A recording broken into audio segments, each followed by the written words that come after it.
جزیرے پر خار پر جو کی گئی یہ ٹارگٹ، یہ بالکل اسی دبئی مضافات کے ایریا UAE کے سرزمین پہ استعمال کی گئی ہے. انتظار نہ کریں. رہے ہیں نا ایگزیکٹلی یہی بٹ صاحب یہی چیزیں یہی باتیں آئی گیس آپ ہمارے ناظرین کو ویورز کو بتاتے رہے ہیں کہ ایرانین قوم میں کتنی ریزیلینس ہے اور وہ اکٹھے ہیں اس معاملے پر.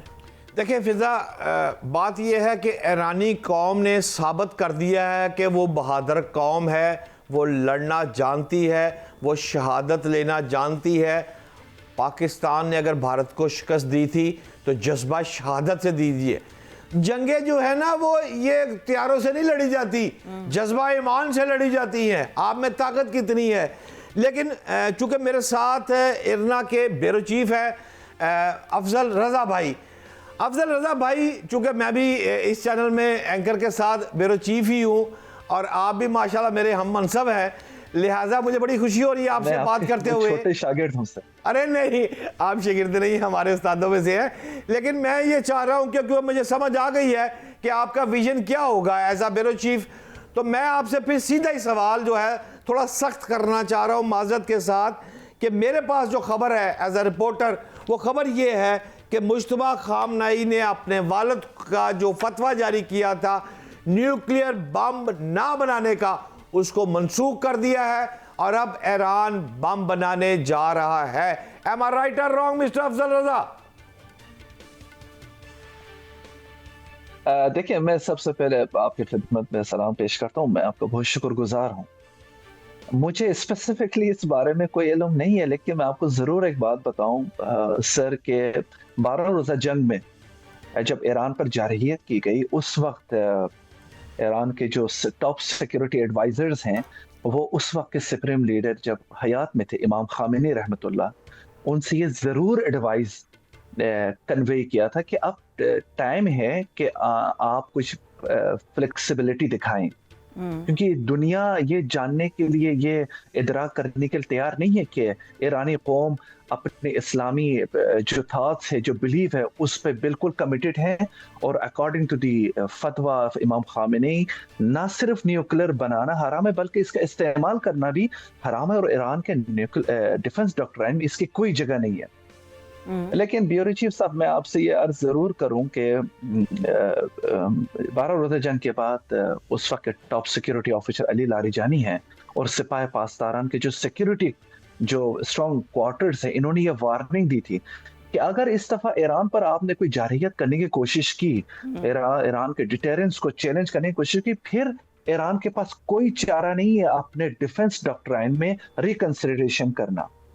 تو مجھے کوئی اسپیسیفکلی اس بارے میں کوئی علم نہیں ہے کہ یہ ڈکری واپس لے گئی کہ نہیں، لیکن میں بالکل اس کے حق میں ہوں کہ اب کوئی گنجائش ہی نہیں رہنا چاہیے. میں آپ سے متفق ہوں. آپ یہاں پر اگر ایگری ہیں تو میں آپ کو سیکنڈ کرتا ہوں. ہماری بھی خواہش ہے کہ ایران اللہ کے حکم سے اس پار میں آ جائے، جیسے پاکستان نیوکلیئر ہے ویسے ایران بھی ہو.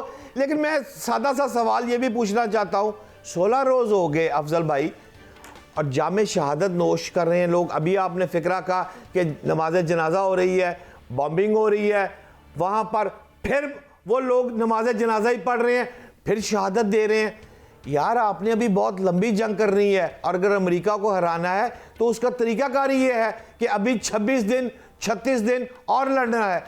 اپنے آپ کو سیف کیوں نہیں کیا جا رہا، یہ مجھے سمجھ نہیں آ رہی. افضل بھائی دیکھیں، دشمن کے جو ڈیفنس کیپیبلٹیز ہے ایئر بٹل میں، یہ ظاہر ہے دشمن F-35 F-22 کا استعمال کرتے ہوئے شروع میں شاید کچھ ملٹری قیادت کی شہادتیں ہوئی ہو، لیکن سر میں آپ کو ضرور بتاؤں کہ دشمن کا ایک ایجنڈا بھی ہے کہ سویلین انفراسٹرکچر یا سویلین آبادی کو، پاپولیشن کو ڈیلیبریٹلی ٹارگٹ کر کے وہ ایک مایوسی پیدا کرنا چاہتے ہیں.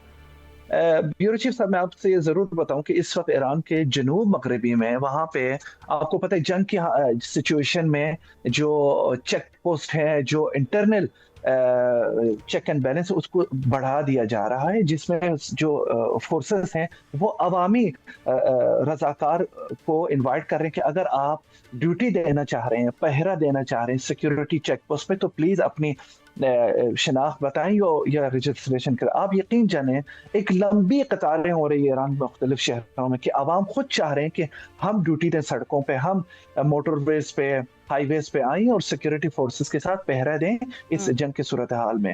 میرا آپ سے آخری سوال ہے افضل بھائی، پھر فضا آپ سے بات کرے گی۔ آپ پاکستان سے خوش ہیں؟ کیا پاکستان ساتھ کھڑا ہے؟ کیا کہتی ہے ایرانی عوام کہ ہم آپ سے دور ہو گئے ہیں یا بازو کے ساتھ بازو ملایا ہوا ہے؟ آپ کی رائے؟ دیکھیں سینٹیمنٹس تو پاکستانی عوام کی تو انپریسیڈنٹڈ ہے، 12 روزہ جنگ میں بھی دنیا نے دیکھا اور آج بھی وہی سینٹیمنٹس، آج بھی وہی کمیٹڈ۔ بلکہ کل مشہد میں ایک بہت بڑی ریلی ہوئی تھی، وہاں پہ ایک بار پھر پاکستان تھینک یو کے نعرے لگ رہے تھے، ویڈیوز بنائی جا رہی تھی، جس طرح پاکستانی عوام نے جب رہبر معظم کی شہادت کے بعد سڑکوں پہ آئی ہے۔ یہ ایک مختلف مکتبہ فکر سے بالاتر ہو کے پاکستانی قوم نے اس کا رسپانس دیا ہے، جس کا ایرانی عوام کبھی نہیں بول سکتی۔